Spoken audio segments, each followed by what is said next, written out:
छन्दसां वृषभो विश्वरूपः छन्दोभ्योऽध्यमृतात् सम्बभूव समेन्द्रो मेधया शृणोतु ओष्ठापिधानानकुलीदन्तैः परिवृता पविः सर्वस्यै वाचैशाना चारुमामिह वादयेत् योऽन्तः प्रविश्य मम वाचमिमां प्रसुप्तां सञ्जीवयत्यखिलशक्तिधरस्वधाम्ना अन्यांश्च हस्तचरणश्रवणत्वगादीन् प्राणान्नमो भगवते पुरुषाय तुभ्यम् यस्माद्ब्रह्मेन्द्ररुद्रादिदेवतानां श्रियोऽपि च ज्ञानस्फूर्तिः सदा तस्मै हरये गुरवे नमः। सर्वमङ्गलमाङ्गल्ये शिवे सर्वार्थसाधिके शरण्ये त्र्यम्बके देवी नारायणि नमोऽस्तुते। मनोजवं मारुततुल्यवेगं जितेन्द्रियं बुद्धिमतां वरिष्ठं वातात्मजं वानरयूथमुख्यं श्रीरामदूतं शिरसा नमामि। बुद्धिर्बलं यशोधैर्यं निर्भयत्वम् अरोगता अजाड्यं वाक्पटुत्वं च हनूमस्मरणात् भवेत्। लसतु श्रीमदानन्दतीर्थेन्दुर्नो हृदम्बरे यद्वचश्चन्द्रिका स्वान्तसन्तापं विनिकृन्तति। भवति यदनुभावादेडमुकोऽपि वाग्मी जडमतिरपि जन्तुर्जायते प्राज्ञमौलिः। सकलवचनचेतो देवता भारती सा मम वचसि निधत्तां सन्निधिं मानसे च। आपादमौलिपर्यन्तं गुरूणाम् आकृतिं स्मरेत् तेन विघ्नाः प्रणश्यन्ति सिद्ध्यन्ति च मनोरथाः। चित्रैः पदैश्च गम्भीरैः वाक्यैर्मानैरखण्डितैः गुरुभावं व्यञ्जयन्ती भाति श्रीजयतीर्थवाक्। अर्थिकल्पितकल्पोऽयं प्रत्यर्थिगजकेसरी व्यासतीर्थगुरुर्भूयात् अस्मदिष्टार्थसिद्धये। तपो विद्याविरक्त्यादि सद्गुणौघाकरानहं वादिराजगुरून् वन्दे हयग्रीवपदाश्रयान्। दुर्वादिध्वान्तरवये वैष्णवेन्दीवरेन्दवे श्रीराघवेन्द्रगुरवे नमोऽत्यन्तदयालवे। अनवद्यात्मचारित्र्यं वादिखद्योतभास्करं विद्यामान्यगुरुं वन्दे विद्याविद्योतभास्वरम्। ज्ञानसद्भक्तिवैराग्यलक्ष्मीभिः परिरम्भितः विश्वेशो हृदये स्थित्वा वाग्व्यापारं करोतु मे। तपस्वाध्यायशुश्रूषा कृष्णपूजारतं मुनिं विश्वेशमिष्टदं वन्दे परिव्राट्चक्रवर्तिनम्। श्रीगुरुभ्यो नमः। हरिः ओम्। हयग्रीव हयग्रीवा हयग्रीवेति यो वदेत् तस्य निस्सरते वाणी जह्नुकन्या प्रवाहवत्। नारायणं नमस्कृत्य नरं चैव नरोत्तमं देवीं सरस्वतीं व्यासं ततो जयमुदीरयेत्। सत्यं ज्ञानमनन्तमानन्दं ब्रह्म सर्वशक्त्येकं सर्वैर्देवैरीड्यं विष्णुवाख्यं सर्वदैमि सुप्रेष्ठं। स्वस्त्यस्तु समस्तजगताम् अशेषसन्मङ्गलानि भवन्तु। ಅನ್ನಮಯ ಕೋಶದ ಒಳಗಡೆ ಪ್ರಾಣಮಯ ಕೋಶ, ಪ್ರಾಣಮಯ ಕೋಶದ ಒಳಗಡೆ ಮನೋಮಯ ಕೋಶ, ಮನೋಮಯ ಕೋಶದ ಒಳಗಡೆ ವಿಜ್ಞಾನಮಯ ಕೋಶ, ವಿಜ್ಞಾನಮಯ ಕೋಶದ ಒಳಗಡೆ ಆನಂದಮಯ ಕೋಶ ಎಂಬುದಾಗಿ ಇದು ಜಡವಾದ ಕೋಶಗಳನ್ನು ಈ ಶರೀರದಲ್ಲಿ ನಾವು ಕಾಣುತ್ತೇವೆ. ಆ ಜಡವಾದ ಈ ಕೋಶದ ಒಳಗಡೆ ತತ್ತತ್ ಕೋಶವನ್ನು ನೇಮನ ಮಾಡತಕ್ಕಂತಹ ತತ್ತತ್ ಶಬ್ದವಾಚ್ಯನಾಗಿರ್ತಕ್ಕಂತಹ ಅನ್ನಮಯ, ಪ್ರಾಣಮಯ, ಮನೋಮಯ, ವಿಜ್ಞಾನಮಯ, ಆನಂದಮಯ ಶಬ್ದವಾಚ್ಯನಾದ ಕ್ರಮವಾಗಿ ಅನಿರುದ್ಧ, ಪ್ರದ್ಯುಮ್ನ, ಸಂಕರ್ಷಣ, ವಾಸುದೇವ ಎಂಬುದಾಗಿ ಮನನ ಮಾಡಿದ್ದೆವು. ಮುಂದೆ ವಿಜ್ಞಾನಮಯ ಕೋಶದ ಒಳಗಡೆ ಆನಂದಮಯ ಶಬ್ದವಾಚ್ಯನಾದ ನಾರಾಯಣ ರೂಪಿಯಾಗಿರ್ತಕ್ಕಂತಹ ಪರಮಾತ್ಮ ಇದ್ದಾನೆ ಎಂಬುದಾಗಿ ಉಪನಿಷತ್ತು ವಿವರಣೆಯನ್ನು ನೀಡುತ್ತಾ ಇದೆ. ತಸ್ಮಾದ್ವಾ ಏತಸ್ಮಾದ್ ವಿಜ್ಞಾನಮಯಾತ್ ಅನ್ಯೋಂತರಃ ಆತ್ಮ ಆನಂದಮಯ ಅಂತ ವಿಜ್ಞಾನಮಯ ಕೋಶದಲ್ಲಿ ವಿಜ್ಞಾನಮಯ ಶಬ್ದವಾಚ್ಯನಾಗಿ ವಾಸುದೇವ ಪರಮಾತ್ಮ ಇದ್ದಾನೆ.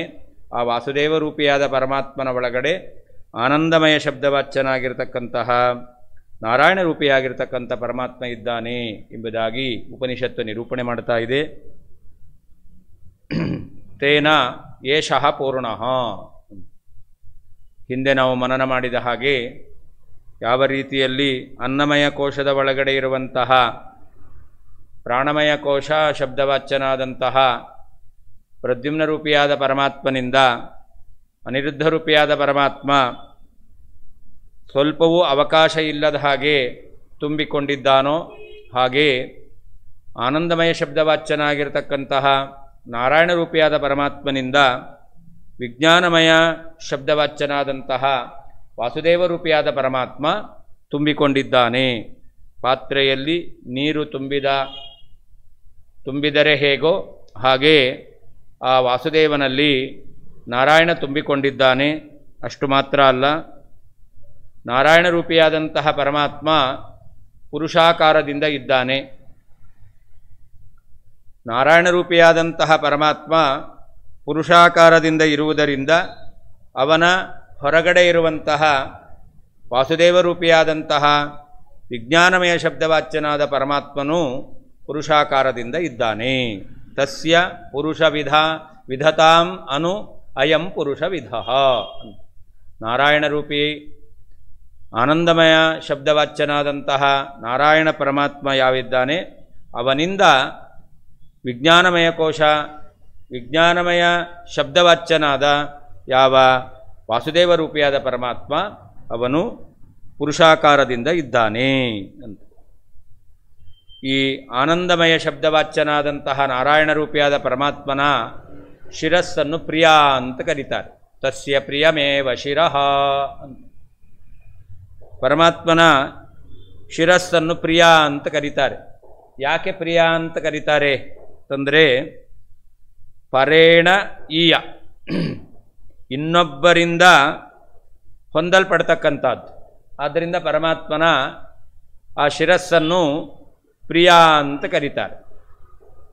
ಎಲ್ಲರೂ ಆನಂದ ರೂಪದಿಂದ ಇರಬೇಕು ಅಂತ ಅಪೇಕ್ಷೆ ಪಡ್ತಾರೆ. ಯಾವ ಕಾಲದಲ್ಲಿ ಯಾವ ದೇಶದಲ್ಲಿ ಆನಂದದಿಂದ ಇರಲಿಕ್ಕೆ ಸಾಧ್ಯ ಅಂತ ನಾವೆಲ್ಲ ಲೋಕದಲ್ಲಿ ಆಲೋಚನೆ ಮಾಡ್ತೇವೆ. ಇಂತಹ ಏರಿಯಾ, ಅದರಲ್ಲಿ ಹೀಗೆ ಮನೆ ಕಟ್ಕೊಂಡ್ರೆ ಇಂತಹ ಸಮಯದಲ್ಲಿ ನಾವೆಲ್ಲ ಸಂತೋಷವಾಗಿರ್ತೇವೆ ಅಂತ ಎಲ್ಲವನ್ನೂ ನಾವು ಆಲೋಚನೆ ಮಾಡಿ ನಮಗೆ ಬೇಕಾದ ಹಾಗೆ ಏರಿಯಾವನ್ನು ಆಯ್ಕೆ ಮಾಡಿಕೊಂಡೆವು, ಮನೆಯನ್ನು ಕಟ್ಕೊಂಡಿದ್ದೇವೆ. ಆ ಕಾಲದಲ್ಲಿ ಆನಂದ ಅಂತ ಅಂದ್ಕೊಳ್ತೇವೆ. ಆದರೆ ನಾವು ಕಟ್ಟಿಕೊಂಡಂತಹ ಮನೆಯಿಂದಲೂ ನಮಗೆ ಅನೇಕ ವಿಧವಾಗಿರ್ತಕ್ಕಂಥ ತೊಂದರೆಗಳಿರುತ್ತೆ. ಯಾಕಪ್ಪ ಬಾಡಿಗೆ ಮನೇಲಿ ಇದ್ದಿದ್ದರೆ ಚೆನ್ನಾಗಿರ್ತಿತ್ತು, ಸ್ವಂತ ಮನೆ ಕಟ್ಕೊಂಡೆವು ಅಂತ ಕೆಲವೊಂದು ಬಾರಿ ನಮಗೆ ಯೋಚನೆಯೂ ಬರುತ್ತೆ. ಯಾಕೆ ಬಾಡಿಗೆ ಮನೇಲಿದ್ದರೆ ಓನರ್ಗೆ ಕಂಪ್ಲೇಂಟ್ ಮಾಡ್ಬೋದು, ಬಾಡಿಗೆ ಕೊಡಲ್ವ ಅಂತ ಜಗಳಾಡ್ಬೋದು ಬೇಕಾದರೆ. ಸ್ವಂತ ಮನೇಲಿ ಯಾರ ಹತ್ರ ಜಗಳಾಡೋದು ನಾವು? ಅದರಿಂದ ಸ್ವಂತ ಮನೆಗಿಂತ ಕೆಲವೊಂದು ಬಾರಿ ಬಾಡಿಗೆ ಮನೆಯಲ್ಲಿದ್ರೇ ಅನುಕೂಲ ಅಂತ ಅನಿಸುತ್ತೆ. ಆದರೂ ನಾವು ಅಂದ್ಕೊಂಡಿದ್ದೇವೆ ಸ್ವಂತ ಮನೆ ಬೇಕು ಅಂತ. ಹಾಗಾದರೆ ಸ್ವಂತ ಮನೆಯಿಂದ ನಮಗೆ ಪ್ರಿಯ ಇಷ್ಟವಾದದ್ದು ಪ್ರಾಪ್ತಿಯಾಗುತ್ತೆ ಅಂತ ಯಾವುದೋ ಒಂದು ಸಮಯದಲ್ಲಿ ಅಂದ್ಕೊಂಡಿರ್ತೇವೆ. ಗೃಹ ಪ್ರವೇಶ ಮಾಡ್ತಾ ಇದ್ದೇವೆ, ಆ ಸಮಯದಲ್ಲಿ ಸಂತೋಷ ಅಂತ, ಆಗಲೇ ಜಗಳನೂ ಆಗ್ಬೋದು. ಆ ಸಾಮಾನಿಲ್ಲ, ಈ ಸಾಮಾನಿಲ್ಲ, ಅದು ಸರಿ ಇಲ್ಲ, ಇದು ಸರಿ ಇಲ್ಲ ಅಂತ ಯಾರಾದರೂ ಒಂದು ಆಕ್ಷೇಪ ಮಾಡಿದ್ದಾರೆ ಅಂತಂದರೆ ಮನಸ್ಸು ಕೆಟ್ಟು ಹೋಗುತ್ತೆ. ಆಗ ನಮಗೆ ವ್ಯಗ್ರತೆಯಿಂದಾಗಿ ಕೋಪ ಬಂದು ದುಃಖವೂ ಆಗಬಹುದು.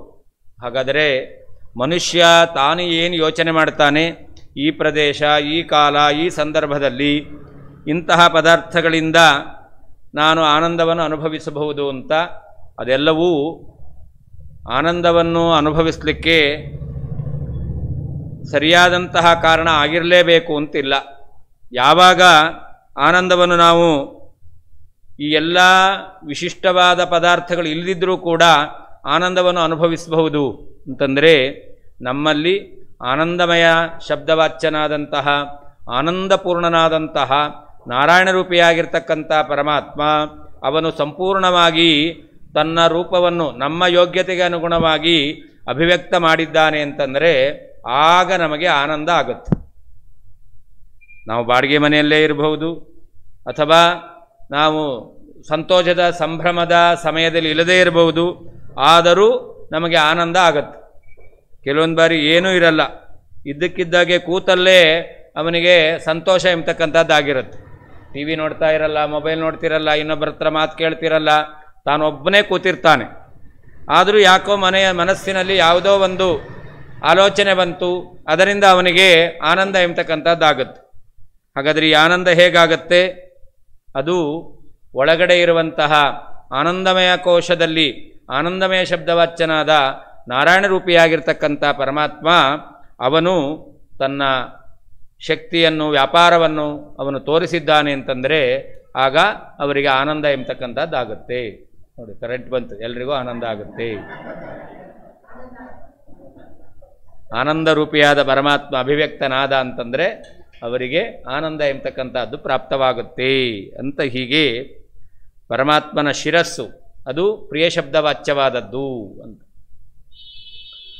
ಒಟ್ಟು 5 ವಿಧವಾದ ಆನಂದವನ್ನು ಹೇಳುತ್ತಾರೆ. ಪ್ರಿಯ, ಮೋದ, ಪ್ರಮೋದ, ಆನಂದ ಮತ್ತು ಕಾಮ ಎಂಬುದಾಗಿ 5 ವಿಧವಾದ ಆನಂದವನ್ನು ಹೇಳುತ್ತಾರೆ. ಅದರಲ್ಲಿ ಪ್ರಿಯ ಎಂಬತಕ್ಕಂತಹ ಒಂದು ವಿಧವಾದ ಆನಂದ. ಯಾವುದು ಪ್ರಿಯ ಎಂಬತಕ್ಕಂತಹ ಆನಂದ ಅಂತಂದರೆ, ಇನ್ನೊಬ್ಬರು ಉಪಕಾರ ಮಾಡಿದರೆ ನಮಗೇನು ಆನಂದ ಆಗುತ್ತೆ ಅದು ಪ್ರಿಯ ಅಂತ ಕರೀತಾರೆ. ನಮಗೇನೋ ತೊಂದರೆಯಾಗಿರುತ್ತೆ, ನಮ್ಮ ತೊಂದರೆಯನ್ನು ಗಮನಿಸಿ ನಮ್ಮ ಪ್ರಾರ್ಥನೆಯಂತೆ ಅಥವಾ ನಮ್ಮ ಪ್ರಾರ್ಥನೆ ಇಲ್ಲದೇನೆ ಅವರೇ ಬಂದು ನಮಗೆ ಸಹಾಯವನ್ನು ಮಾಡಿದ್ದಾರೆ ಅಂತಂದರೆ ನಾವು ಆನಂದವನ್ನು ಅನುಭವಿಸ್ತೇವೆ. ಇದು ಉಪಕಾರದಿಂದ ಆಗಿರ್ತಕ್ಕಂತಹ ಆನಂದ. ಈ ಆನಂದದಲ್ಲಿ ಪರಮಾತ್ಮನ ನಾರಾಯಣ ರೂಪ ಅದು ಶಿರಸ್ಸಿನಲ್ಲಿದೆ ಎಂಬುದಾಗಿ ಚಿಂತನೆ ಮಾಡಬೇಕು. ಇದನ್ನೇ ಪ್ರಿಯ ಅಂತ ಕರೀತಾರೆ. ಪರಮಾತ್ಮನ ಶಿರಸ್ಸು ಪ್ರಿಯ ಶಬ್ದವಾಚ್ಯವಾದದ್ದು. ನಮ್ಮಲ್ಲಿ ಇರುವಂತಹ ಇನ್ನೊಬ್ಬರ ಉಪಕಾರದಿಂದ ಉಂಟಾಗಿರುವ ಆನಂದ, ಆ ಆನಂದಕ್ಕೆ ನಿಯಾಮಕವಾಗಿರ್ತಕ್ಕಂಥದ್ದು ಆ ಪರಮಾತ್ಮನ ಶಿರಸ್ಸು ಅಂತ ಚಿಂತನೆ ಮಾಡಬೇಕಂತ. ಮೋದೋ ದಕ್ಷಿಣ ಪಕ್ಷ, ಹಾಗೆ ಭಗವಂತನ ಬಲಗೈ ಅದನ್ನು ಮೋದ ಅಂತ ಕರೀತಾರೆ. ಮೋದ ಅಂದರೂ ಆನಂದ ಅಂತ ಅರ್ಥ. ನೋಡಿ, ಹಿಂದೆ ಹೇಳಿದ ಆನಂದ ಇನ್ನೊಬ್ಬರು ಉಪಕಾರ ಮಾಡಿದಾಗ ಆಗುವಂತಹ ಆನಂದ. ಕರೆಂಟ್ ಇರಲಿಲ್ಲ, ಮನೆಗೆ ಹೋಗಬೇಕಾಗಿತ್ತು, ಮೊಬೈಲು ತಂದಿರಲಿಲ್ಲ, ಲೈಟ್ ಇರಲಿಲ್ಲ, ಯಾರೋ ಒಬ್ಬರು ಪಕ್ಕದಲ್ಲಿ ಬನ್ನಿ ನಾ ಕರ್ಕೊಂಡು ಹೋಗ್ತೇನೆ ಅಂತ ದೀಪವನ್ನು ತೋರಿಸ್ಕೊಂಡು ಕರ್ಕೊಂಡು ಹೋದ್ರು. ಸಂತೋಷ ಆಯಿತೋ ಇಲ್ವೋ? ಅಯ್ಯೋ, ದಾರಿಲಿ ಹೇಗಪ್ಪ ಬರೋದು, ಎಲ್ಲಿ ಎಡು ಬೀಳ್ತೇವೋ ಅಂತಿದ್ದೆ, ವಯಸ್ಸಾಗಿದೆ, ಏನು ನಾವು ಬಿದ್ದು ಹೋಗ್ತೇವೋ ಅಂತ ಯೋಚನೆ ಆಗಿತ್ತು. ಆದರೆ ನಮ್ಮ ಅಪೇಕ್ಷೆ ಇಲ್ಲದೆ ಅವರೇನೇ ಬನ್ನಿರಿ ನಾ ಕರ್ಕೊಂಡು ಹೋಗ್ತೇನೆ ಅಂತ ಕತ್ತಲೆಯಲ್ಲಿ ಕೈ ಹಿಡಿದು ಕರ್ಕೊಂಡು ಹೋದರು. ಬೆಳಕು ಇತ್ತು ಅವ್ರ ಕೈಯಲ್ಲಿ, ಅವಾಗ ಆನಂದ ಆಗುತ್ತೋ ಇಲ್ವೋ? ಇದನ್ನು ಪ್ರಿಯ ಅಂತ ಹೇಳ್ತಾರೆ. ಇದು ಆ ಭಗವಂತನ ನಾರಾಯಣ ರೂಪದಿಂದ ನಿಯಮ್ಯವಾದಂತಹ ಆನಂದ ಅಂತ. ಹಾಗೆ ಇನ್ನೊಂದು ಮೋದೋ ದಕ್ಷಿಣ ಪಕ್ಷ ಅಂತ, ಭಗವಂತನ ಬಲಗೈ, ಇದನ್ನು ಮೋದ ಅಂತ ಕರೀತಾರಂತೆ. ಏನು ಮೋದ ಅಂತಂದರೆ, ರಾಯರು ವ್ಯಾಖ್ಯಾನವನ್ನು ಮಾಡ್ತಾರೆ. ಸಾಮಾನ್ಯ ಪದಾರ್ಥಗಳಿಂದ ಬರತಕ್ಕಂಥ ಆನಂದ ಇದೆಯಲ್ಲ, ಇದನ್ನು ಮೋದ ಅಂತ ಕರೀತಾರೆ. ಬೇಸಿಗೆ ಕಾಲ, ಬಾಯಾರಿಕೆಯಾಗಿದೆ, ತುಂಬ ಸಿಹಿಯಾದ ನೀರು ಸಿಗಲಿಲ್ಲ ಅಥವಾ ಪಾನಕವೇ ಸಿಗಲಿಲ್ಲ, ಅಂತೂ ನೀರು ಸಿಕ್ತು, ಅದು ಸಮುದ್ರದ ನೀರಲ್ಲ, ಉಪ್ಪು ನೀರಲ್ಲ, ಅಂತಹ ನೀರು ಕುಡಿದಾಗ ಒಂದು ಆನಂದ ಆಗುತ್ತೆ. ಇದನ್ನು ಮೋದ ಅಂತ ಕರೀತಾರೆ. ಈ ಮೋದ ಎಂಬತಕ್ಕಂಥದ್ದನ್ನು ಕೊಡ್ತಕ್ಕಂಥದ್ದು ನಾರಾಯಣ ರೂಪಿಯಾದ ಪರಮಾತ್ಮನ ಬಲಗೈ. ಸಾಮಾನ್ಯ ಪದಾರ್ಥಗಳಿಂದ ಆಗುವಂತಹ ಆನಂದ, ಈ ಆನಂದಕ್ಕೆ ನಿಯಾಮಕವಾಗಿರ್ತಕ್ಕಂಥ ರೂಪ ಆ ಆನಂದಮಯನಾದ ಪರಮಾತ್ಮನ ನಾರಾಯಣ ರೂಪ ಅಂತ. ಆನಂದ ಅದು ಎರಡು ರೀತಿಯಲ್ಲಿ, ಒಂದು ವಿಶೇಷ ಆನಂದ, ಇನ್ನೊಂದು ಸಾಮಾನ್ಯ ಆನಂದ ಅಂತ. ಎಲ್ಲರೂ ಚೇರ್ ಮೇಲೆ ಕೂತಿದ್ದಾರೆ, ನಮಗೆ ಕೂತ್ಕೊಳ್ಳಿಕ್ಕೆ ಕೆಳಗಡೆ ಜಾಗ ಸಿಕ್ತು, ಪರವಾಗಿಲ್ಲ, ಜಾಗ ಆದರೂ ಸಿಕ್ತಲ್ಲ ಅಂತ. ಬಸ್ಸಲ್ಲಿ ಹೋಗ್ತಾ ಇರ್ತೇವೆ, ತುಂಬ ಜನ ತುಂಬಿ ಹೋಗಿದ್ದಾರೆ, ನಿಂತ್ಕೊಳ್ಳಿಕ್ಕೂ ಕಷ್ಟ ಆಗುತ್ತಾ ಇತ್ತು. ಆ ಸಂದರ್ಭದಲ್ಲಿ ಸೀಟ್ ಸಿಕ್ತು ಅಂತಂದರೆ ಅದು ವಿಶೇಷ ಆನಂದ ಆಗುತ್ತೆ. ಬಸ್ಸಲ್ಲಿ ತುಂಬ ಜನ ಹೋಗ್ತಾ ಇದ್ದಾರೆ, ನಮಗೆ ಹತ್ತಲಿಕ್ಕೆ ಆಗಲಿಲ್ಲ ಅಂತಂದರೆ ಬೇಸರ ಆಗುತ್ತೋ ಇಲ್ಲೋ. ಅಂಥ ಸಂದರ್ಭದಲ್ಲಿ ನಿಂತ್ಕೊಂಡು ಹೋಗ್ಲಿಕ್ಕಾದರೂ ನಮಗೆ ಅವಕಾಶ ಸಿಕ್ತು ಅಂತಂದರೆ ಇದು ಸಾಧಾರಣ ಆನಂದ ಅಂತ. ಅಂತಹ ತುಂಬಿದ ಬಸ್ಸಿನಲ್ಲಿ ಸೀಟೇ ಸಿಕ್ತು ಅಂತಂದರೆ ಮಹಾನಂದ, ನಿಂತ್ಕೊಂಡು ಹೋಗ್ಲಿಕ್ಕಾದರೂ ಅವಕಾಶ ಸಿಕ್ತು ಅಂತಂದರೆ ಇದು ಅಲ್ಪಾನಂದ. ಇದನ್ನು ಒಂದು ಸಾಧಾರಣ ಪದಾರ್ಥಗಳಿಂದ ಉಂಟಾಗಿರ್ತಕ್ಕಂಥ ಆನಂದ, ವಿಶೇಷ ಪದಾರ್ಥಗಳಿಂದ ಉಂಟಾಗಿರ್ತಕ್ಕಂತಹ ಆನಂದ ಅಂತ ಕರೀತಾರೆ.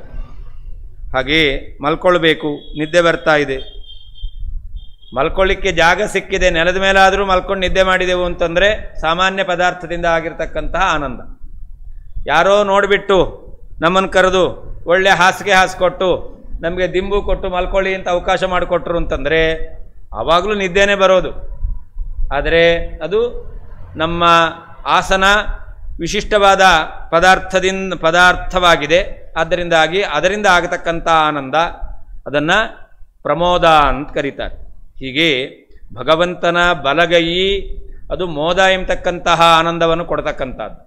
ಭಗವಂತನ ಎಡಗೈ ಪ್ರಮೋದ ಉತ್ತರ ಪಕ್ಷ ಅಂತ, ಉತ್ಕೃಷ್ಟವಾದ ಆನಂದವನ್ನು ಕೊಡ್ತಕ್ಕಂಥದ್ದು ಅದು ಈ ಎಡಗೈ ಎಂಬುದಾಗಿ ಕರೀತಾ ಇದ್ದಾರೆ ಅಂತ. ಇದಕ್ಕೆ ಇನ್ನೊಂದು ರೀತಿಯಲ್ಲಿ ವ್ಯಾಖ್ಯಾನ ಮಾಡ್ತಾರೆ. ಮೋದ ಅಂದರೆ ಆನಂದ. ಆನಂದ ಅಂತ ನಮಗೆ ಎರಡು ರೀತಿಯಲ್ಲಿ ಆನಂದ ಆಗುತ್ತೆ.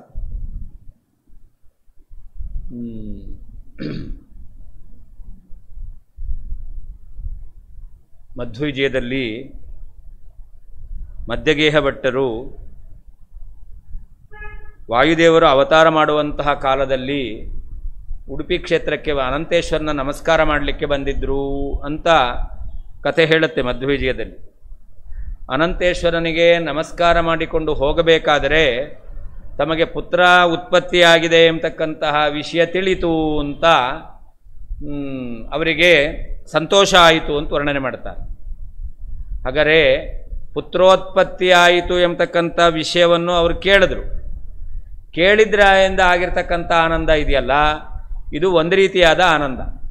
ಆಮೇಲೆ ಮನೆಗೆ ಬಂದರು, ಆ ಮಗನ ಮುಖದರ್ಶನವನ್ನು ಮಾಡಿದರು, ಆವಾಗ ಆಗ್ತಕ್ಕಂಥ ಆನಂದ. ಒಂದು ಪರೋಕ್ಷಾನಂದ, ಇನ್ನೊಂದು ಅಪರೋಕ್ಷಾನಂದ ಅಂತ ಕರೀತಾರೆ. ಅಡುಗೆ ಎಲ್ಲ ತಯಾರಾಗಿದೆ ಅಂತ ಕಿವಿಗೆ ಬಿದ್ದ ಕೂಡಲೇ ಹಸಿವೆ ಆದಾಗ ಒಂದು ಆನಂದ, ನೈವೇದ್ಯಕ್ಕೆ ರೆಡಿಯಾಗಿದೆ ಅಂತಂದ್ರೆ ಒಂದು ಆನಂದ. ಆಮೇಲೆ ಎದೆ ಮುಂದೆ ಕೂಡಿಸಿ ಪದಾರ್ಥವನ್ನು ಬಡಿಸಿದ್ದಾರೆ, ತಿಂತಾ ಇದ್ದೇವೆ ಅಂತಂದರೆ ಆವಾಗೊಂದು ಆನಂದ. ಹಾಗಾದ್ರೆ ಒಂದು ಪರೋಕ್ಷಾನಂದ, ಇನ್ನೊಂದು ಅಪರೋಕ್ಷಾನಂದ ಅಂತ ಎರಡು ರೀತಿಯಾದ ಆನಂದ ಇದೆ. ಅದರಲ್ಲಿ ಭಗವಂತನ ಬಲಗೈ ಎಂಬತಕ್ಕಂಥದ್ದು ಅದು ಪರೋಕ್ಷದಿಂದ ಆಗತಕ್ಕಂಥ ಆನಂದವನ್ನು ಕೊಡ್ತಕ್ಕಂಥದ್ದು. ಭಗವಂತನ ಎಡಗೈ ಎಂಬತಕ್ಕಂಥದ್ದು ಅಪರೋಕ್ಷದಿಂದ ಆಗತಕ್ಕಂತಹ ಆನಂದವನ್ನು ಕೊಡ್ತಕ್ಕಂಥದ್ದು ಎಂಬುದಾಗಿ ಈ ರೀತಿಯಲ್ಲಿ ವ್ಯಾಖ್ಯಾನ ಮಾಡ್ತಾರೆ.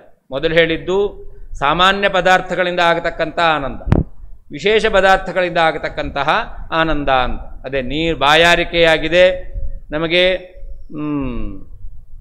ಸಿಹಿಯಾದ ನೀರು ಸಿಗಲಿಲ್ಲ, ಅಂತೂ ನೀರು ಸಿಕ್ಕಿತು, ಆ ನೀರು ಕುಡಿದಿದ್ದೇವೆ. ಆಮೇಲೆ ವಿಶೇಷವಾದ ನೀರು, ಅದು ಫ್ರಿಜ್ಜಲ್ಲಿಟ್ಟಂತಹ ತಣ್ಣೀರು ಸಿಕ್ಕಿದೆ, ತುಂಬ ಬಾಯಾರಿಕೆಯಾಗಿತ್ತು. ಹಾಗಾದರೆ ವಿಶೇಷ ಪದಾರ್ಥದಿಂದ ಆಗಿರ್ತಕ್ಕಂಥ ಆನಂದ, ಇದನ್ನು ಪ್ರಮೋದ ಅಂತ ಕರೀತಾರೆ. ಅಥವಾ ಕೇಳಿ ಅನುಭವಿಸಿದ್ದಂತಹ ಆನಂದ, ಅದನ್ನು ಮೋದ ಅಂತ ಕರೀತಾರೆ. ಅಥವಾ ನೋಡಿ ಅನುಭವಿಸಿರುವಂತಹ ಆನಂದ, ಅದನ್ನು ಪ್ರಮೋದ ಅಂತ ಕರೀತಾರೆ. ಇಲ್ಲಿ ವಾದಿರಾಜರು ಒಂದು ಪ್ರಶ್ನೆ ಮಾಡಿಕೊಂಡು ಉತ್ತರ ಕೊಡ್ತಾರೆ. ಭಗವಂತನ ಬಲಗೈಯಿಂದ ಬರತಕ್ಕಂಥ ಆನಂದ ಮೋದ ಅಂತ, ಭಗವಂತನ ಎಡಗೈಯಿಂದ ಬರತಕ್ಕಂತಹ ಆನಂದ, ಇದನ್ನು ಪ್ರಮೋದ ಅಂತ ಕರೀತಾರೆ. ಯಾವಾಗಲೂ ಬಲಗೈ ಶ್ರೇಷ್ಠ ತಾನೆ. ಹಾಗಾದರೆ ಬಲಗೈಯಿಂದ ಬರತಕ್ಕಂಥ ಆನಂದ ಪ್ರಮೋದ ಆಗಬೇಕು, ಎಡಗೈಯಿಂದ ಬರತಕ್ಕಂಥ ಆನಂದ ಮೋದ ಆಗಬೇಕು. ಆದರೆ ಉಪನಿಷತ್ತು ತಸ್ಯ ಮೋದ ದಕ್ಷಿಣ ಪಕ್ಷ, ಮೋದೋ ದಕ್ಷಿಣ ಪಕ್ಷ, ಪ್ರಮೋದ ಉತ್ತರ ಪಕ್ಷ ಅಂತ ಹೇಳ್ತಾ ಇದೆ. ಹಾಗಾದರೆ ಬಲಗೈ ಅದು ಮೋದವನ್ನು ಕೊಡ್ತಕ್ಕಂಥದ್ದು, ಸಾಮಾನ್ಯ ಆನಂದವನ್ನು ಕೊಡ್ತಕ್ಕಂಥದ್ದು, ಪರೋಕ್ಷ ಆನಂದವನ್ನು ಕೊಡ್ತಕ್ಕಂಥದ್ದು. ಎಡಗೈ ಎಂಬತಕ್ಕಂಥದ್ದು ಶ್ರೇಷ್ಠವಾದ ಆನಂದವನ್ನು ಕೊಡ್ತಕ್ಕಂಥದ್ದು, ಅಪರೋಕ್ಷ ಆನಂದವನ್ನು ಕೊಡ್ತಕ್ಕಂಥದ್ದು. ಇದು ಹೇಗೆ ನಾವು ಚಿಂತನೆ ಮಾಡಲಿಕ್ಕೆ ಸಾಧ್ಯ ಅಂತ ಪ್ರಶ್ನೆ ಮಾಡಿಕೊಂಡು ಉತ್ತರ ಕೊಡ್ತಾರೆ. ಭಗವಂತನ ರೂಪವನ್ನು ಚಿಂತನೆ ಮಾಡಿದಾಗ ಭಗವಂತನ ಬಲಗೈ ಎಂಬತಕ್ಕಂಥದ್ದು ಅದು ಹೀಗಿದೆ. ತಿರುಪತಿಯಲ್ಲಿ ಹೋಗಿ ನೋಡಿದಾಗಲೂ ಕೂಡ ಶ್ರೀನಿವಾಸನ ಕೈ ಇರತಕ್ಕಂಥದ್ದು ಒಂದು ಕೆಳಮುಖವಾಗಿದೆ. ಏನರ್ಥ? ಅದು ವರಪ್ರದ ಅಂತ ಅರ್ಥ. ಬಲಗೈ ಇದೆಯಲ್ಲ ಅದು ವರವನ್ನು ಕೊಡ್ತಾ ಇದೆ. ಅದೇ ಎಡಗೈ ಏನಾಗಿದೆ? ಅದು ಅಭಯಪ್ರದ. ಹಾಗಾದರೆ ಎಡಗೈ ಎಂಬತಕ್ಕಂಥದ್ದು ಅಭಯವನ್ನು ನೀಡ್ತಾ ಇದೆ, ಬಲಗೈ ಎಂಬತಕ್ಕಂಥದ್ದು ವರವನ್ನು ನೀಡ್ತಾ ಇದೆ. ಆ ವರಕ್ಕಿಂತಲೂ ಅಭಯ ಎಂಬತಕ್ಕಂಥದ್ದು ಶ್ರೇಷ್ಠವಾದದ್ದು. ಆದ್ದರಿಂದಾಗಿ ಭಗವಂತ ಬಲಗೈಯಿಂದ ವರವನ್ನು ಕೊಡ್ತಾನೆ, ಆ ಆನಂದ ಅದನ್ನು ಮೋದ ಅಂತ ಕರೆದ್ರು. ಎಡಗೈ ಭಗವಂತನದ್ದು ಅಭಯವನ್ನು ತೋರಿಸ್ತಾ ಇದೆ, ಆದ್ದರಿಂದ ಭಗವಂತ ಎಲ್ಲ ವಿಧವಾದ ಭಯ ಅದನ್ನು ನಿವಾರಣೆ ಮಾಡ್ತಾನೆ. ಯಾವುದು ಅಭಯ ಅಂತಂದರೆ? ಅಭಯ ಅಂತಂದರೆ ಮೋಕ್ಷ ಎಂಬತಕ್ಕಂಥದ್ದು. ಹಾಗಾದರೆ ಅಭಯ ಹಸ್ತ ಹಿಡಿದಿರುವಂಥ ಪರಮಾತ್ಮ ತನ್ನ ಎಡಗೈಯಿಂದ ಯಾವ ವಿಧವಾದ ಭಯವೂ ಇಲ್ಲದೆ ಇರತಕ್ಕಂತಹ ಮೋಕ್ಷವನ್ನು ಕೊಡ್ತಾನೆ. ಈ ಸಂಸಾರದಲ್ಲಿ ಒಂದಲ್ಲ ಒಂದು ರೀತಿಯಾದಂಥ ಭಯ ಇದ್ದೇ ಇರುತ್ತೆ. ಯಾವ ವಿಧವಾದ ಭಯವೂ ಇಲ್ಲದೇ ಇರತಕ್ಕಂತಹ ಒಂದು ಸ್ಥಾನ ಅಂತಂದರೆ ಅದು ಮೋಕ್ಷ. ಅಭಯಂಗತೋ ಭವತಿ ಅಂತ. ಈ ಜೀವ ಅವನು ಅಭಯ, ಎಲ್ಲ ವಿಧವಾದ ಭಯವನ್ನು ಮೀರಿದ ಸ್ಥಾನವನ್ನು ಪಡಿತಾನೆ, ಅದೇ ಮೋಕ್ಷ. ಅದರಿಂದ ಭಗವಂತ ಎಡಗೈಯಲ್ಲಿ ಅಭಯ ಮುದ್ರೆಯನ್ನು ತೋರಿಸ್ತಾ ಇದ್ದಾನೆ. ಆ ವರಮುದ್ರೆಗಿಂತಲೂ ಕೂಡ ಅಭಯ ಮುದ್ರೆ ಎಂಬತಕ್ಕಂಥದ್ದು ಮೋಕ್ಷ ಸ್ಥಾನವನ್ನು ಕೊಡ್ತಕ್ಕಂಥದ್ದನ್ನು ಸೂಚನೆ ಮಾಡ್ತಾ ಇದೆ. ಆದ್ದರಿಂದಾಗಿ ಬಲಗೈಯಿಂದ ಎಡಗೈ ಎಂಬತಕ್ಕಂಥದ್ದು ಶ್ರೇಷ್ಠ. ಆದ್ದರಿಂದ ಬಲಗೈ ಎಂಬತಕ್ಕಂಥದ್ದು ಪ್ರಮೋದ, ಉತ್ಕೃಷ್ಟವಾದ ಆನಂದವನ್ನು ಕೊಡ್ತಕ್ಕಂತಹ, ಆನಂದಕ್ಕೆ ನಿಯಾಮಕವಾಗಿರ್ತಕ್ಕಂತಹದ್ದು ಆ ಭಗವಂತನ ನಾರಾಯಣ ರೂಪ. ಆನಂದ ಆತ್ಮ ಮಧ್ಯಭಾಗ, ನಾರಾಯಣ ರೂಪಿಯಾದ ಪರಮಾತ್ಮನ ಮಧ್ಯಭಾಗ ಅದು ಆನಂದ. ವಾದಿರಾಜರು ವ್ಯಾಖ್ಯಾನ ಮಾಡ್ತಾರೆ, ಭಗವಂತನ ಬಲಗೈ ಪರೋಕ್ಷ ಜ್ಞಾನದಿಂದ ಆನಂದವನ್ನು ಕೊಡ್ತಕ್ಕಂಥದ್ದು, ಭಗವಂತನ ಎಡಗೈ ಅಪರೋಕ್ಷ ಜ್ಞಾನದಿಂದ ಆನಂದವನ್ನು ಕೊಡ್ತಕ್ಕಂಥದ್ದು. ದೇವರನ್ನು ನಾವು ಶಾಸ್ತ್ರದ ಮೂಲಕ ತಿಳಿದಾಗ, ಶಾಸ್ತ್ರಾಧ್ಯಯನ ಮಾಡ್ತಾ ಇದ್ದಾಗ ಆ ಭಗವಂತನ ಮಹಿಮೆಯನ್ನು ತಿಳಿತಾ ಇರಬೇಕಾದರೆ ಒಂದು ಆನಂದ ಆಗುತ್ತೆ. ಸಾತ್ವಿಕ ಜೀವರಿಗೆ ಭಗವಂತನ ಮಹಿಮೆಯನ್ನು ಶ್ರವಣ ಮಾಡ್ತಾ ಇದ್ದರೆ ಒಂದು ಆನಂದ ಎಂಬತಕ್ಕಂಥದ್ದು ಮನಸ್ಸಿನಲ್ಲಿ ಅಭಿವ್ಯಕ್ತವಾಗುತ್ತೆ. ಇದು ಪರೋಕ್ಷ ಜ್ಞಾನದಿಂದ ಬಂದದ್ದು. ಭಗವಂತ ಕೃಷ್ಣಾವತಾರದಲ್ಲಿ ಅನೇಕ ಬಾಲ್ಯಲೀಲೆಗಳನ್ನು ತೋರಿದ ಅಂತ ಕೇಳಿದಾಗ ನಮಗೆ ಭಗವಂತನ ಆ ಲೀಲೆ ಶ್ರವಣ ಮಾಡಿದ್ದರಿಂದಾಗಿ ಒಂದು ಆನಂದ ಆಗ್ತಾ ಇದೆ. ಇದು ಪರೋಕ್ಷ ಜ್ಞಾನದಿಂದ ಆಗಿರತಕ್ಕಂತಹ ಆನಂದ. ಇಂತಹ ಭಗವಂತನನ್ನು ಸಾಕ್ಷಾತ್ಕಾರ ಮಾಡಿಕೊಳ್ಳಬೇಕು ಅಂಥೇಳಿ ನಾವು ಧ್ಯಾನ ಮಾಡ್ತಾ ಇದ್ದೆವು. ಭಗವಂತ ಅದೇ ರೀತಿಯಲ್ಲಿ ನಮಗೆ ದರ್ಶನ ಕೊಟ್ಟ. ಯಾವ ರೀತಿಯಲ್ಲಿ ಭಗವಂತನ ದರ್ಶನ ಆಗಬೇಕು ಅಂತ ನಮ್ಮ ಯೋಗ್ಯತೆ ಇದೆಯೋ ಅದೇ ರೀತಿಯಲ್ಲಿ ಭಗವಂತ ನಮಗೆ ದರ್ಶನ ಕೊಡ್ತಾನೆ. ಪ್ರಹ್ಲಾದರಾಜರಿಗೆ ನರಸಿಂಹ ರೂಪದಿಂದ ಭಗವಂತನ ದರ್ಶನ ಆಗಬೇಕಾಗಿತ್ತು, ಆದ್ದರಿಂದ ನರಸಿಂಹ ರೂಪದಿಂದ ದರ್ಶನವನ್ನು ಕೊಟ್ಟ. ಅದೇ ಧ್ರುವರಾಯರಿಗೆ ಆಗಬೇಕಾದರೆ ಭಗವಂತ ವಾಸುದೇವ ರೂಪದಿಂದ ದರ್ಶನವನ್ನು ಕೊಟ್ಟ. ಆದರೆ ಅಕ್ರೂರನಿಗೆ ಆಗಬೇಕಾದರೆ ಭಗವಂತ ರಥದಲ್ಲಿ ಕುಳಿತಿರುವಂತಹ ರೂಪದಿಂದ ದರ್ಶನವನ್ನು ಕೊಟ್ಟ. ಅಕ್ರೂರ ಪರಮಾತ್ಮನನ್ನು ಕಂಡ. ಹೇಗೆ ಕಂಡ? ರಥಸ್ಥನಾದಂತಹ ಪರಮಾತ್ಮನನ್ನು ಕಂಡಿದ್ದಾನೆ. ತಾನು ಕರೆದುಕೊಂಡು ಬಂದಂತಹ ಕೃಷ್ಣ ತಾನು ಹೊಡೆದುಕೊಂಡು ಬಂದಂತಹ ರಥದಲ್ಲಿ ಕುಳಿತಿದ್ದಾನೆ ಅಂತ ಮೇಲೆ ನೋಡಿದ್ದ, ನೀರಿನಲ್ಲಿ ಅದೇ ರೂಪವನ್ನು ನೋಡ್ತಾನೆ. ಹಾಗಾದರೆ ಭಗವಂತ ಹೇಗೆ ದರ್ಶನ ಕೊಡ್ತಾನೆ ಅಂತಂದರೆ, ಯಾರ್ಯಾರಿಗೆ ಯಾವ್ಯಾವ ರೀತಿಯ ರೂಪದ ದರ್ಶನ ಆಗಬೇಕೋ ಆ ರೀತಿಯಲ್ಲಿ ಭಗವಂತ ದರ್ಶನ ಕೊಡ್ತಾನೆ. ನಾವೆಲ್ಲ ಅಂದ್ಕೊಂಡಿರ್ಬೋದು ಭಗವಂತನ ದರ್ಶನ ಆಗಬೇಕು ಅಂತಾದರೆ ಅವನು ಶಂಖ ಚಕ್ರ ಗದಾ ಪದ್ಮ ಪೀತಾಂಬರಧಾರಿಯಾಗಿಯೇ ಬಂದಿದ್ದರೆ ಮಾತ್ರ ಅವನನ್ನು ಭಗವಂತ ಅಂತ ರೆಕಗ್ನೈಸ್ ಮಾಡಲಿಕ್ಕಾಗುತ್ತೆ. ಇಲ್ಲ ಅಂತಂದ್ರೆ ಹೊರಟೋಗಿ ಯಾರೋ ನೀನು ಅಂತ ಕಳಿಸ್ಬಿಡ್ತೇವೆ. ಹಾಗಲ್ಲ, ಭಗವಂತ ಅವರವರಿಗೆ ಯಾವ ರೂಪದ ತನ್ನ ರೂಪದ ದರ್ಶನ ಆಗಬೇಕೋ ಆ ರೀತಿಯಲ್ಲಿ ಭಗವಂತ ದರ್ಶನವನ್ನು ಕೊಡ್ತಾನೆ. ಆದ್ದರಿಂದ ಈ ಎಡಗೈಯಿಂದ ಆಗತಕ್ಕಂತಹ ಸೂಚನೆ ಮಾಡ್ತಕ್ಕಂಥ ಆನಂದ ಯಾವುದದು? ಅಪರೋಕ್ಷ ಜ್ಞಾನದಿಂದ ಆಗತಕ್ಕಂತಹ ಆನಂದ. ಭಗವಂತನ ಯಾವುದೇ ರೂಪದ ದರ್ಶನವನ್ನು ಪಡೆಯತಕ್ಕಂತಹ ಆ ಒಂದು ಸಾಧನೆಯನ್ನು ಮಾಡಿದಾಗ ಆ ಸಾಧನೆಯ ಫಲವಾಗಿ ಭಗವಂತನ ದರ್ಶನವನ್ನು ಪಡಿತೇವೆ ಅಂತಂದರೆ ಅದು ಅಪರೋಕ್ಷ ಜ್ಞಾನದಿಂದ ಬಂದಿರತಕ್ಕಂತಹ ಆನಂದ. ಇದು ಉತ್ಕೃಷ್ಟವಾದದ್ದು. ಇದಕ್ಕಿಂತಲೂ ಇನ್ನೂ ಒಂದು ಆನಂದ ಇದೆ. ಯಾವುದದು ಅಂತಂದರೆ, ಮೋಕ್ಷವನ್ನು ಪಡೆದಾಗ ಸ್ವಸ್ವರೂಪ ಆನಂದ ಆವಿರ್ಭಾವ ಆಗುತ್ತೆ. ಅದನ್ನೇ ಆನಂದ ಆತ್ಮ ಅಂತ ಹೇಳ್ತಾರೆ. ಭಗವಂತನ ಮಧ್ಯಭಾಗ ಎಂಬತಕ್ಕಂಥದ್ದು ಇದೆಯಲ್ಲ, ಇದು ಆನಂದವನ್ನು ಕೊಡ್ತಾ ಇದೆ. ಎಂತಹ ಆನಂದವನ್ನು ಕೊಡ್ತಾ ಇದೆ? ಮೋಕ್ಷವನ್ನು ಪಡೆದಂತಹ ಜೀವರಿಗೆ ಸ್ವಸ್ವರೂಪ ಆನಂದ ಏನು ಅಭಿವ್ಯಕ್ತ ಆಗಬೇಕಾಗಿದೆ ಆ ಆನಂದವನ್ನು ಭಗವಂತನ ಆ ಮಧ್ಯಭಾಗ ಎಂಬತಕ್ಕಂಥದ್ದು ಕೊಡ್ತಾ ಇದೆ. ಆ ಭಗವಂತನ ನಾರಾಯಣ ರೂಪವು ಆ ಮುಕ್ತಿಯಲ್ಲಿ ಆಗತಕ್ಕಂಥ ಆನಂದಕ್ಕೂ ನಿಯಾಮಕವಾಗಿರ್ತಕ್ಕಂಥ ರೂಪ ಆನಂದ ಆತ್ಮ. ಹಾಗೆ ಬ್ರಹ್ಮಪುಚ್ಛಂ ಪ್ರತಿಷ್ಠಾ, ಭಗವಂತನ ಪಾದಗಳು, ಬ್ರಹ್ಮ ಎಂಬತಕ್ಕಂತಹ ಶಬ್ದದಿಂದ ವಾಚ್ಯವಾದದ್ದು. ಭಗವಂತನ ಆನಂದಮಯ ಶಬ್ದವಾಚ್ಯನಾದ ನಾರಾಯಣ ರೂಪಿಯಾದ ಪರಮಾತ್ಮನ ಪಾದಗಳನ್ನು ಬ್ರಹ್ಮ ಅಂತ ಕರೀತಾರೆ. ಯಾಕೆ ಅಂತಂದರೆ, ಆ ಭಗವಂತನ ರೂಪ ಇದೆಯಲ್ಲ ಅದು ಬ್ರಹ್ಮಣಾತ್ ಬ್ರಹ್ಮನಾಮಾಸೌ. ಭಗವಂತ ಈ ಜಗತ್ತನ್ನು ತುಂಬಿಸ್ತಾ ಇದ್ದಾನೆ. ಬ್ರಹ್ಮಣ ಅಂತಂದರೆ ತುಂಬೋದು. ಯಾವ ಪದಾರ್ಥಗಳು ಯಾರಿಗೆ ಆನಂದವನ್ನು ಉಂಟು ಮಾಡ್ತಾ ಇದೆಯೋ ಆಯಾ ಪದಾರ್ಥಗಳು ಅವರಿಗೆ ಸಿಗುವಂತೆ ಭಗವಂತ ಮಾಡ್ತಾನೆ. ಹಾಗಾದರೆ ಆ ಪದಾರ್ಥಗಳನ್ನು ಬ್ರಹ್ಮಣ ಅಂದರೆ ತುಂಬಿಸೋದು ಅಂದರೆ ಏನರ್ಥ? ಮನೆ ತುಂಬ ತುಂಬೋದು ಅಂತ ಅರ್ಥ ಅಲ್ಲ. ಮನೆಯಲ್ಲಿ ಪದಾರ್ಥಗಳಿರಬೇಕು. ಮನೆ ತುಂಬ ಪದಾರ್ಥ ಇದೆ, ನಾವು ಪ್ರವೇಶ ಮಾಡಲಿಕ್ಕೆ ಸಾಧ್ಯ ಇಲ್ಲ ಅಷ್ಟು ಪದಾರ್ಥ ತುಂಬಿದರೆ. ಹಾಗಲ್ಲ. ಹಾಗಾದರೆ ಪದಾರ್ಥ ತುಂಬಿರಬೇಕು. ಆ ಪದಾರ್ಥಗಳಿಂದ ನಾವು ಆನಂದವನ್ನು ಅನುಭವಿಸಬೇಕು. ಆನಂದವನ್ನು ಅನುಭವಿಸಲಿಕ್ಕೆ ಬೇಕಾದ ಪದಾರ್ಥಗಳು ತುಂಬಿರಬೇಕು. ಹೊರತು ಮನೆ ತುಂಬ ಪದಾರ್ಥಗಳು ತುಂಬಿರಬೇಕು ಅಂತ ಅರ್ಥ ಅಲ್ಲ. ಹಾಗಾದರೆ ಯಾವ ಜೀವರಿಗೆ ಯಾವ ಪದಾರ್ಥಗಳಿಂದ ಆನಂದ ಎಂಬತಕ್ಕಂಥದ್ದಾಗ್ತಾ ಇದೆಯೋ ಆ ಪದಾರ್ಥಗಳು ಅವರಿಗೆ ಸಿಗುವಂತೆ ಮಾಡ್ತಾ ಇದ್ದಾನೆ. ಇದನ್ನು ಬ್ರಹ್ಮ ಅಂತ ಕರೀತಾರೆ. ಇದರಿಂದ ಒಂದು ಆನಂದ ಇದೆ. ನಮಗೆ ಬೇಕಾಗಿರ್ತಕ್ಕಂಥ ಪದಾರ್ಥ ಅದು ಸಿಕ್ಕಿದೆ ಅಂತಾದರೆ ಆನಂದವನ್ನು ಪಡಿತಾ ಇದ್ದೇವೆ. ಇದು ಭಗವಂತನ ಪಾದ, ಆನಂದಮಯ ಶಬ್ದವಾಚ್ಯನಾದ ನಾರಾಯಣ ರೂಪಿಯಾಗಿರ್ತಕ್ಕಂಥ ಪರಮಾತ್ಮನ ಪಾದ ಎಂಬುದಾಗಿ ಉಪನಿಷತ್ತು ಉಲ್ಲೇಖ ಮಾಡ್ತಾ ಇದೆ. ಅಥವಾ ಯಾವ ಬ್ರಹ್ಮಶಬ್ದವಾಚ್ಯರಾಗಿರ್ತಕ್ಕಂಥವರು ಬ್ರಹ್ಮದೇವರು ಮತ್ತು ವಾಯುದೇವರು, ಎರಡು ಬ್ರಹ್ಮ. ಹಿಂದೆ ಅಥರ್ವಣ ಉಪನಿಷತ್ತಿನಲ್ಲಿ ನಾವು ಮನನ ಮಾಡಿದ್ದೆವು.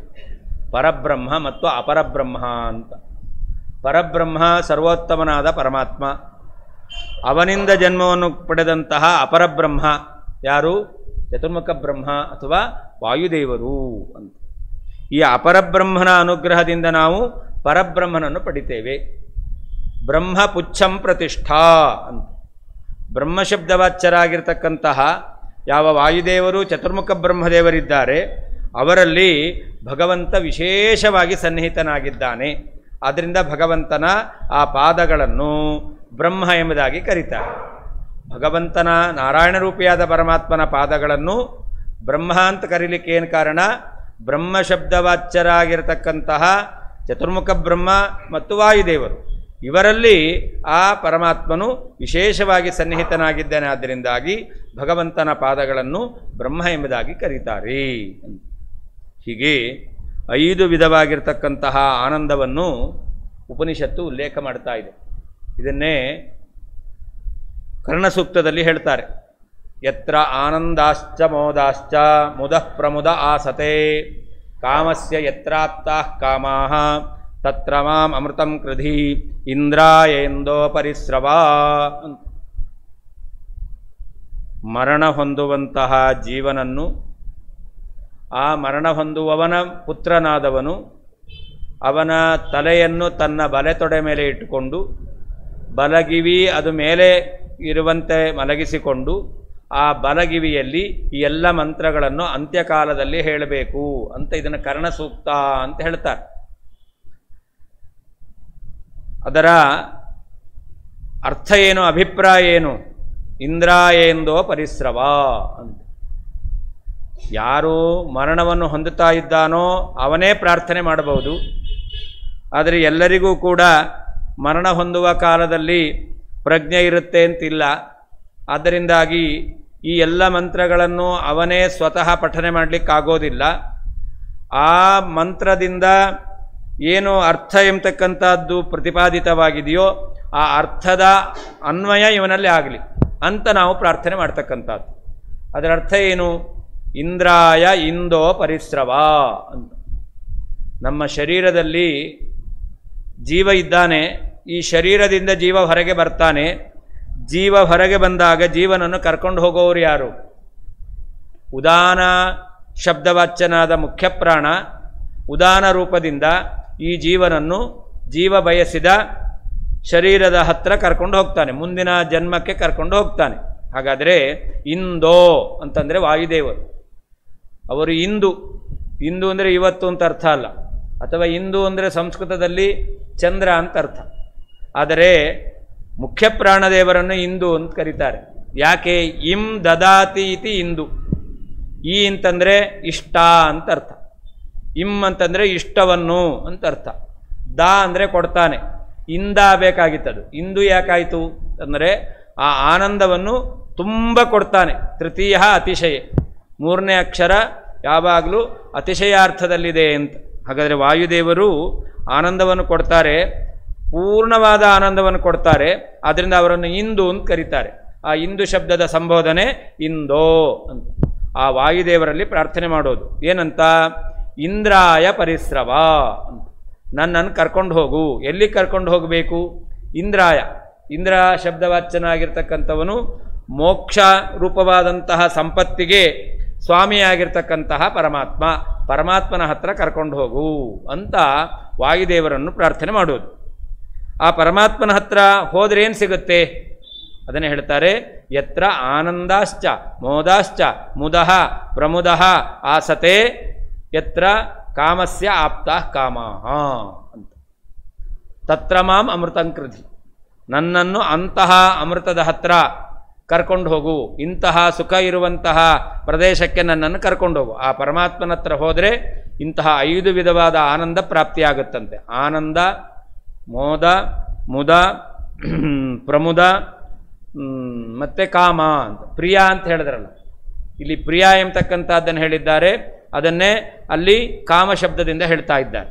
ಹಾಗೆ ಇಲ್ಲಿ ಆನಂದವನ್ನು ಹೇಳ್ತಾ ಇದ್ದಾರೆ. ಆಮೇಲೆ ಬ್ರಹ್ಮ ಶಬ್ದದಿಂದ ಹೇಳಿದ್ದಾರೆ, ಅದನ್ನು ಮೋದ ಅಂತ ಹೇಳ್ತಾ ಇದ್ದಾರೆ. ಇನ್ನು ಮುದ ಮತ್ತು ಪ್ರಮೋದವನ್ನು ಇಲ್ಲಿ ಹೇಳಿದ್ದಾರೆ. ಹೀಗೆ 5 ವಿಧವಾಗಿರ್ತಕ್ಕಂತಹ ಆನಂದ ಎಂಬತಕ್ಕಂಥದ್ದು.